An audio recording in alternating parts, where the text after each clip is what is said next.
La bendición y la paz de Dios nuestro Padre y el Señor Jesucristo sea con todos ustedes. Anteriormente vimos la gracia consoladora de Dios. Hoy sometamos a Cristo nuestra mente. ¿No saben ustedes el enorme gusto que me representa estar otra vez aquí delante de ustedes? Me llena compartir la palabra. Y le doy gracias a Dios por tenerlos en el grupo.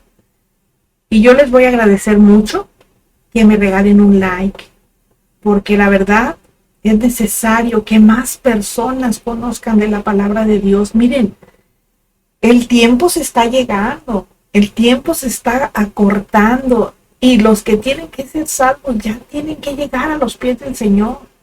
Yo le invito, por favor, a que comparta este estudio.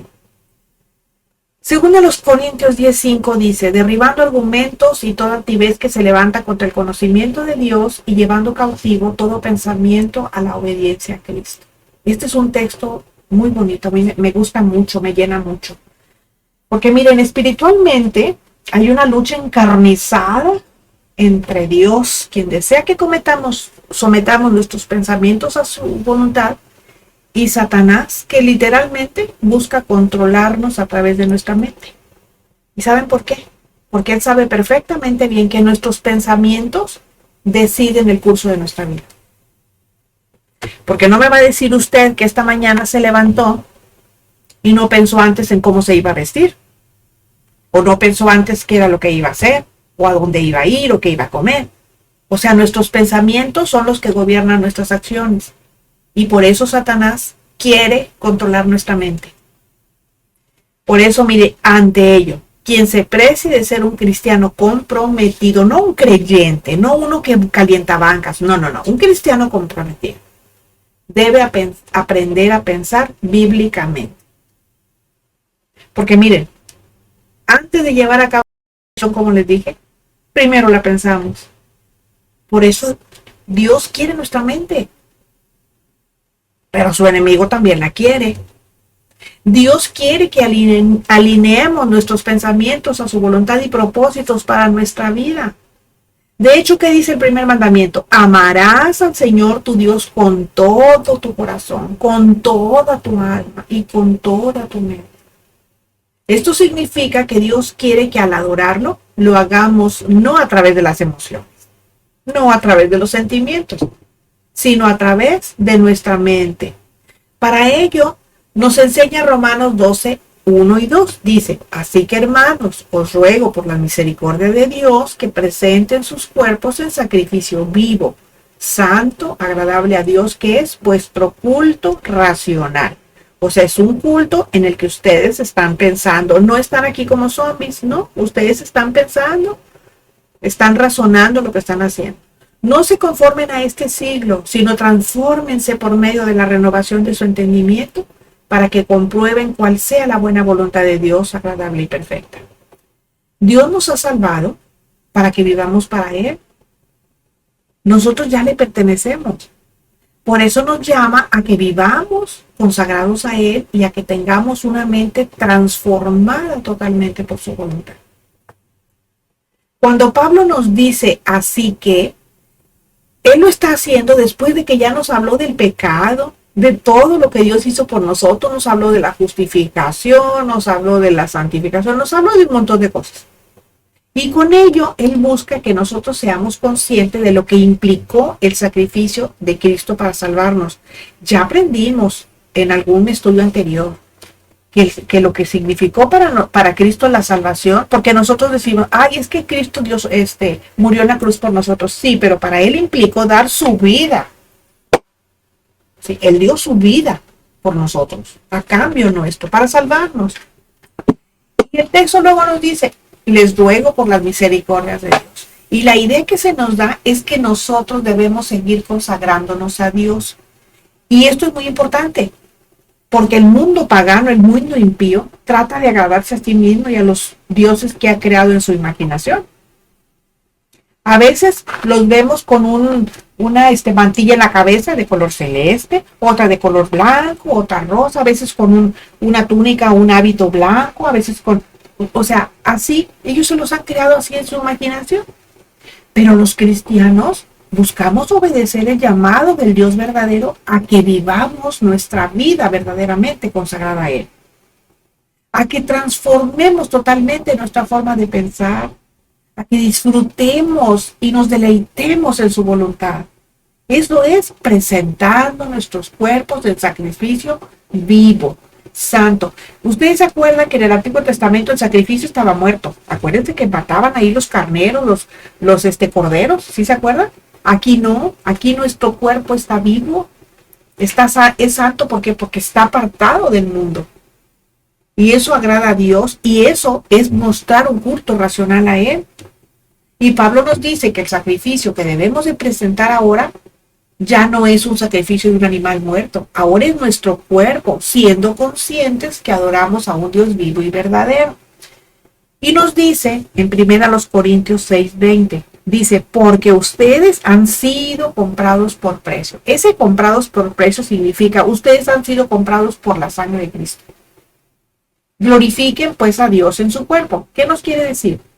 Que muchas veces usamos nuestro cuerpo para el pecado.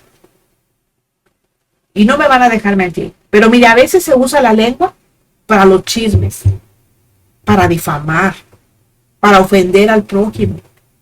Se usan los oídos para escuchar lo que no edifica, las manos para hacer daño, los ojos para ver lo que envenena la mente, los pies para ir a lugares donde no se glorifica a Dios. Y Dios nos llama a usar nuestro cuerpo de manera santa. Por eso nos dice, no se conformen a este siglo, sino transfórmense por medio de la renovación de su entendimiento para que comprueben cuál sea la voluntad de Dios agradable y perfecta. Esta transformación de la que se nos habla tiene dos aspectos. Uno es que debemos separarnos del mundo. No se conformen a este siglo. Eso quiere decir que no pensemos, que no vivamos, que no actuemos y valoremos lo que tiene el mundo sin Dios. Nosotros no debemos hacerlo así.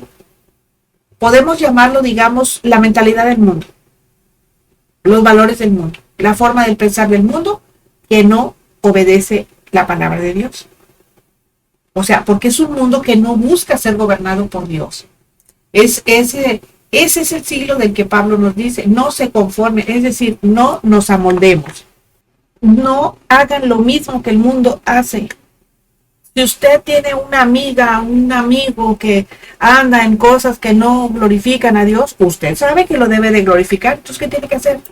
Apartarse. No vaya a ser que lo contamine. Miren, acuérdense que dice la palabra que el que se cree estar firme, que se cuide de no caer. ¿Qué significa eso? Que nosotros no somos infalibles. Lo he dicho muchas veces y lo repito para que se nos quede en la cabeza. No somos infalibles. Nosotros somos personas que somos vulnerables y podemos caer en cualquier momento. Por eso es mejor que si tenemos amiguitos así, miren, vámonos retirando. Así poco a poco, sin ser groseros, porque tampoco debemos de ser groseros con ellos. Y porque, miren, nosotros no podemos estar sentados a la mesa donde hay un montón de borrachos ahí. ¿Qué vamos a hacer nosotros ahí? ¿Cuidar a los borrachos? Pues no, yo creo que no. Ese no es nuestro papel. O tampoco vamos a estar ahí con mujeres que están ahí fumando con la pierna cruzada y bien a gusto. Si nosotros no lo hacemos, ¿para qué nos vamos a estar contaminando con el humo del cigarro y con lo que están hablando? Porque no están glorificando a Dios. Están utilizando la lengua para otras cosas. Y nosotros no nos debemos de amoldar. No debemos hacer lo que el mundo hace. Ahora, esa separación no es necesariamente física. En algunos casos tiene que hacerse. Porque o somos o no somos, ¿verdad? Pero a lo que se refiere en realidad es, la separación es más bien moral y espiritual. Cuando digo física, no significa que debemos vivir encerrados sin tener contacto con el mundo externo. Bueno, ahorita que les decía, no, es que sí tenemos que separarnos físicamente de ellos. No, porque miren, esa mentalidad, de esa mentalidad más bien surgieron los conventos, surgieron los monasterios. Y miren lo que pasa dentro de las paredes de esos lugares. Por eso esa no es la idea. Pero miren, si usted no está seguro de que usted va a influenciar con su conducta al que se está portando mal, entonces quiere decir que usted está en un grave riesgo de hacer lo que la otra persona hace. Y en ese caso, mejor patitas, ¿para qué las quiero? ¿Por qué? Porque a lo que Dios nos llama es a vivir una vida moral y espiritual distinta a la vida que vive el mundo. Nuestros principios son distintos a los valores del mundo, porque nuestros principios son basados en la palabra de Dios y sus valores son subjetivos, van de acuerdo a las circunstancias. Por eso nuestra vida no debe conformarse al mundo. El otro aspecto es que nos debemos transformar por medio de la renovación de nuestro entendimiento. Dios nos llama a cambiar nuestros pensamientos para que cambie nuestro entendimiento, ¿sí? Nosotros no podemos consagrar nuestro cuerpo ni apartarnos del mundo de una forma correcta a menos que cambiemos nuestra forma de pensar. Como somos personas racionales, vamos a decir, no, mira, ¿sabes qué? Esto no me conviene. Porque aunque yo no esté haciendo lo mismo, me van a calificar igual. Yo no estoy glorificando a Dios. El Espíritu Santo está contristado porque yo estoy en un lugar o estoy con personas que no edifican a Dios. Y mire, no importa que sean de nuestra familia, porque déjeme decirle que lazos de sangre no hacen familia, Nuestra familia para los cristianos es celestial, no terrenal. Los parientes no son familia. La familia es celestial. Y el ejemplo lo tenemos en Mateo. ¿Se acuerda cuando el Señor le llevan ahí, le dicen sus discípulos, aquí está tu madre y tus hermanos? ¿Y qué les dice él? Dijo, mi madre y mis hermanos son los que hacen la voluntad de mi Padre que está en los cielos. ¿Qué le estaba diciendo con eso? Que para él era más importante tener una familia celestial que una familia terrenal.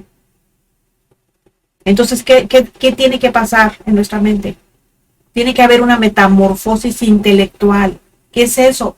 Tenemos que cambiar el chip que traemos porque nuestra mente ha sido afectada por el pecado y necesitamos que sea cambiada completamente. Me van a decir, bueno, ¿y por qué ha sido afectada?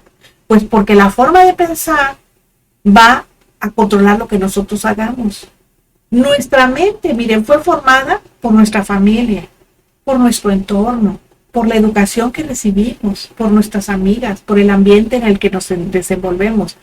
Recuerden ustedes que cuando nosotros nacemos como genotipos. ¿Qué significa eso?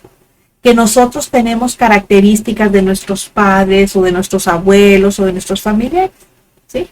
Traemos los ojos. Yo tengo ojos chiquitos como los de mi mamá. Mi hijo sacó mis ojos. Otras de mis hijas se parecen mucho a su papá. O sea, esos son fenotipos. Pero nos convertimos en fenotipo por lo que estamos absorbiendo de lo que nos rodea. Entonces nosotros tenemos que renovarnos por medio de la palabra, porque es la que nos ayuda a verificar la voluntad de Dios para nuestra vida. ¿Ok? Proverbios 23:7 dice, porque cuál es su pensamiento en su corazón, tal es él. Come y bebe, te dirá, mas su corazón no está contigo. Esto quiere decir que de la manera que pensamos es como somos. Y eso es lo que define nuestra manera de vivir. El problema es que por algún tiempo la mente pensó bien. Cuando Adán y Eva fueron creados en perfección. Pero resulta que cuando cayeron en pecado, la mente jamás volvió a pensar igual. Ese es uno de los misterios que le vamos a preguntar a Dios cuando estemos allá. ¿Cómo es que si eran perfectos cayeron en pecado? Bueno, esa respuesta yo no la tengo, no se las puedo dar. Pero cuando estemos allá delante del Señor le preguntamos, oye Señor, ¿y por qué? Pero la cuestión es de que cuando ellos cayeron en pecado, la mente jamás volvió a pensar igual. Primero en los Corintios 2:15 y 16, miren lo que dice. En cambio, el espiritual juzga todas las cosas sin que él sea juzgado por nadie. ¿Quién conoció la mente del Señor? ¿Quién lo instruirá? Pues bien, nosotros tenemos la mente de Cristo, porque ¿quién conoció la mente del Señor? ¿Quién le instruirá? Mas nosotros tenemos la mente de Cristo. Aquí el espiritual es el nacido de nuevo que tiene el Espíritu Santo y puede juzgar todas las cosas. O sea, tiene discernimiento. Y las personas cristianas maduras, que deberían de ser maestros para saber discernir. Discernir es escoger, discernir es juzgar si aquello está bien o está mal. Y eso significa que nosotros nos damos cuenta de lo que le agrada a Dios, de tal manera que a Él, o sea, al espiritual, nadie lo puede juzgar. ¿Por qué? Pues porque todo lo está haciendo conforme a lo que dice la palabra de Dios. Y ese hombre espiritual contrasta con el hombre natural, que es todo aquel que está apartado de Dios. Todo el impío, todo pagano, ese está apartado de Dios. ¿Quién conoció la mente del Señor? ¿Quién lo instruirá? Porque a Dios nadie le puede enseñar nada. Pero Él sí puede enseñarnos a través del Espíritu Santo. Que fíjense, a veces dicen, ay, qué bien interpretan la palabra. No, espérenme. No es que se interprete la palabra. La palabra nos es revelada por el Espíritu Santo. Nosotros no la interpretamos, el Espíritu Santo nos la revela. Él revela todas las cosas espirituales, siempre y cuando que tengamos la mente de Cristo, conozcamos la palabra de Dios para poder conocer el corazón, la mente, el pensamiento que tiene nuestro Dios. Y eso va a ser solamente si tenemos una mente renovada por la palabra. Nosotros ya no podemos pensar como piensa la gente del mundo. Podemos leer a lo mejor algún libro y todo, ¿verdad? De algún pastor.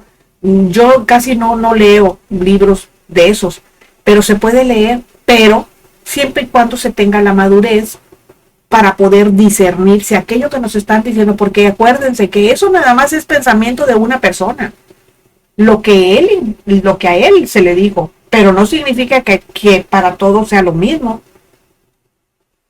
Entonces tenemos que tener mucho cuidado y no creer todo. Miren, yo por eso mejor me baso más en la palabra. Porque es la palabra de Dios dejada por escrita. Es mi manual de vida. La Biblia es mi manual de vida. Pablo nos presenta dos tipos de seres humanos. El hombre natural y el espiritual. ¿Se acuerdan que hace como 2 o 3 estudios les decía yo que en el mundo pues no hay hombres ricos ni pobres? No hay hombres, digo, a los ojos de Dios. No hay hombres ricos ni pobres, no hay guapos ni feos. Hablo de hombres y mujeres, hablo del género, no hablo del sexo, ¿ok? Guapos o feos, buenos o malos, no. Para Dios hay hombre natural y hombre espiritual. Para Dios hay hijos suyos, hijos de Dios, pero también hay hijos del diablo. Bueno, el hombre natural desciende de Adán, nacido en este mundo con una naturaleza pecaminosamente caída, con propensión e inclinación natural a hacer el mal, y no podemos esperar mucho de él, porque se vive conforme a los parámetros del mundo. Miren, yo he escuchado muchos predicadores que dicen, nosotros hemos sido creados a la imagen y semejanza de Dios. ¿Quieren que les demuestre que no es así? A ver, vamos a leer Génesis 5:3. Vamos a leer para que vean qué es lo que nos está diciendo Génesis 5:3. Dice, y vivió Adán 130 años y engendró un hijo a su semejanza, conforme a su imagen, y llamó su nombre Set. ¿Qué tal? ¿Se fijan cómo nosotros perdimos la imagen de Dios cuando el hombre cayó? La recuperamos cuando recibimos a Cristo, porque Él nos renueva y volvemos a adoptar su imagen y semejanza, no en lo físico, porque Dios es espíritu, sino en lo moral, ¿sí? En eso. Entonces, digo, para que se andan ahí diciendo que fuimos creados a imagen, y cuando alguien les diga, no, muéstrenles ese versículo. Génesis 5:3. Nosotros no fuimos creados a imagen. El único hombre creado a imagen y semejanza de Dios fue Adán. ¿Sí? No nosotros. Porque ni Eva. Eva salió ya de la costilla de Adán. ¿Sí? Entonces, el hombre natural vive conforme a los parámetros del mundo, porque fue creado a la imagen de Adán, que cayó en pecado y el pecado le fue transmitido. El otro tipo de persona es el llamado hombre espiritual, o sea, el Hijo de Dios, refiriéndose a quien tiene el Espíritu Santo y por ende es su hijo. Él sí entiende, pero también comprende todas las cosas. Comprender es hacer lo que entendiste. Goza de discernimiento y tiene percepción espiritual. Él percibe cuando las cosas son del espíritu. A veces hay gente que dice, ay, vamos a orar por fulanito porque tiene el espíritu de embriaguez, el espíritu de borrachera, el espíritu de alcoholismo. Perdón, eso no es un espíritu, eso es una obra de la carne. Entonces, cuando a alguien alguien que es espiritual, y le digan, oye, vamos a orar porque ese tiene espíritu del alcoholismo, inmediatamente dice, no, espérate, eso no es ningún espíritu. Esa es una obra de la carne, así que no confundamos, hermanos, por favor. ¿Se fijan cómo el hombre espiritual sí entiende y comprende todas las cosas? ¿Por qué? Pues porque goza de discernimiento y tiene percepción espiritual. Él percibe cuando las cosas realmente son del espíritu y cuando son obras de la carne. Y como es diferente al mundo, es rechazado. ¿Y saben por qué? Porque el mundo está dominado por la carne. Está bajo el dominio del príncipe de este mundo. Y el príncipe de este mundo es Satanás.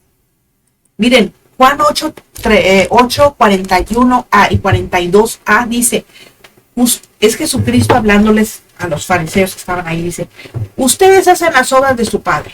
Jesús entonces le dijo, si su padre fuese Dios, ciertamente me amaría.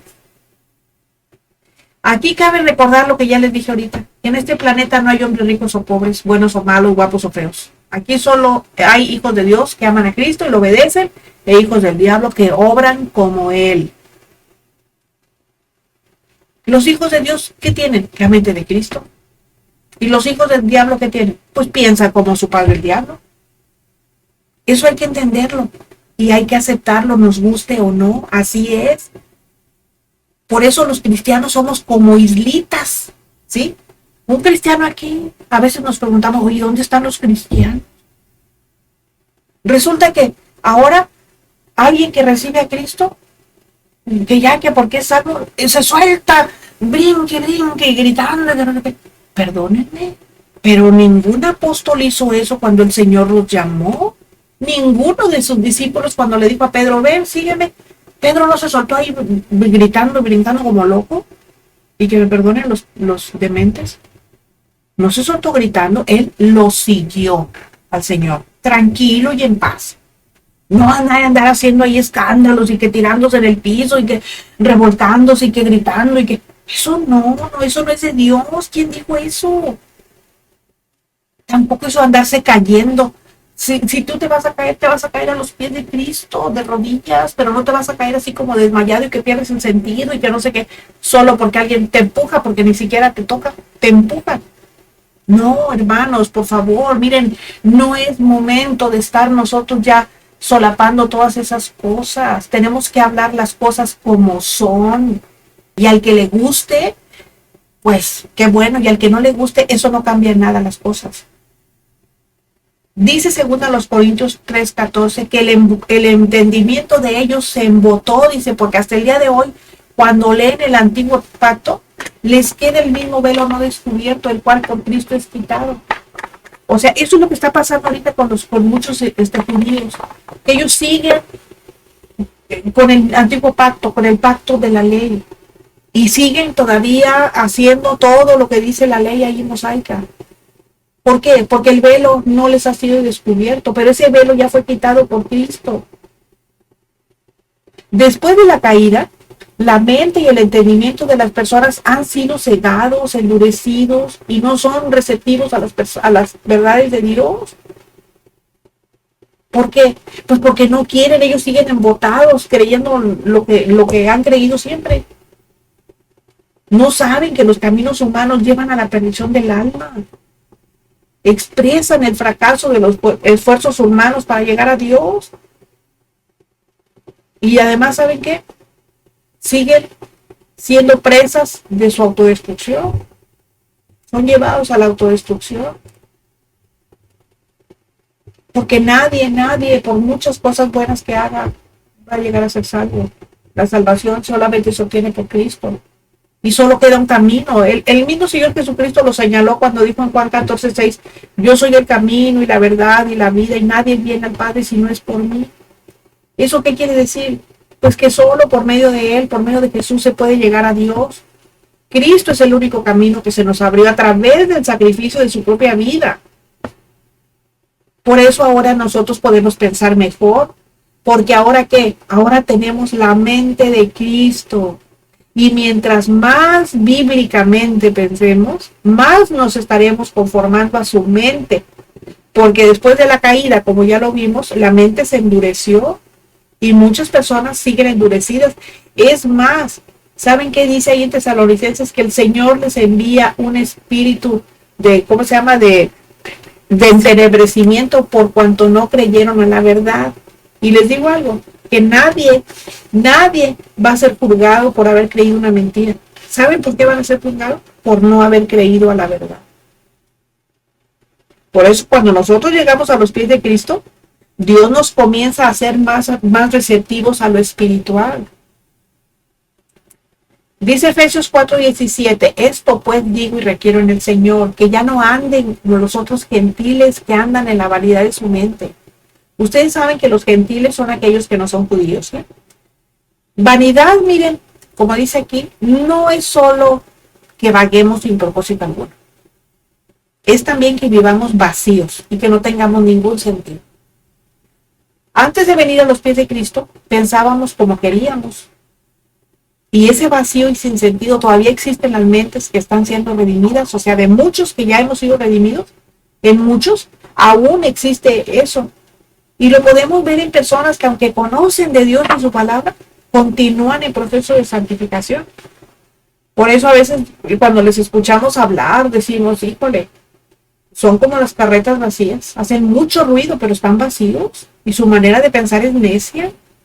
A estas alturas del partido y todavía hablar de cuánto ganas, cuánto tienes, a dónde, o sea, eso ya como que ya raya en otras cosas.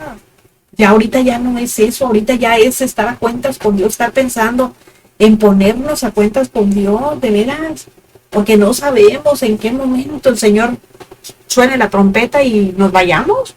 O nos quedemos, tenemos que tener nuestras lámparas llenas, nuestro corazón a cuentas, estar a cuentas con Dios.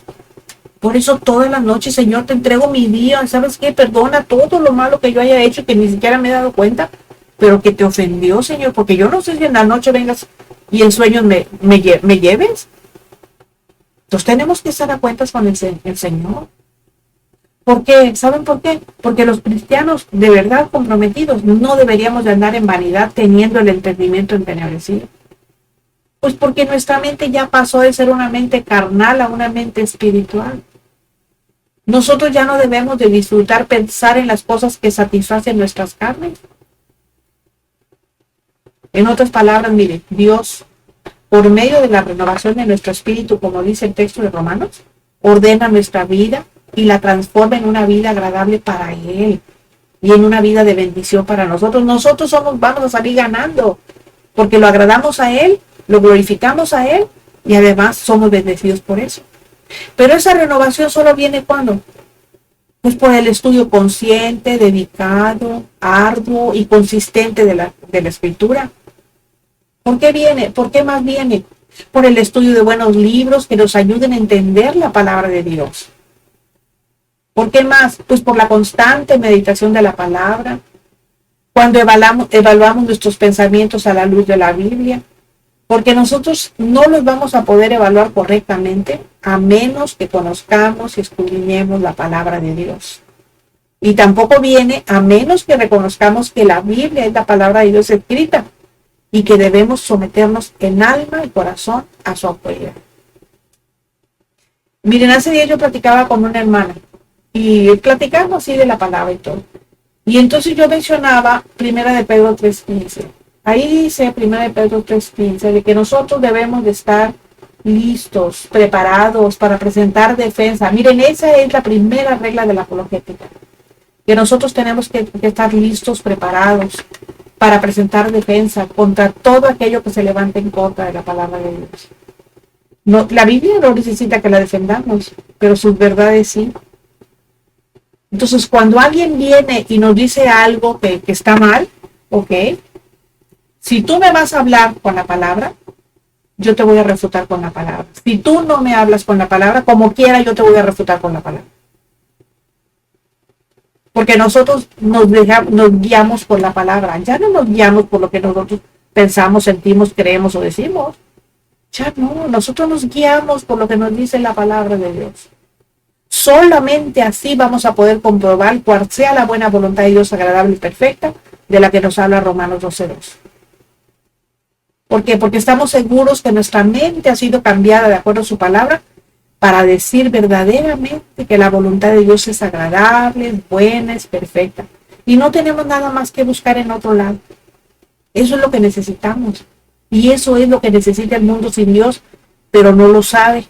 Y si se lo hemos dicho, a lo mejor no lo ha querido entender. Bueno, ya el Señor se encargará.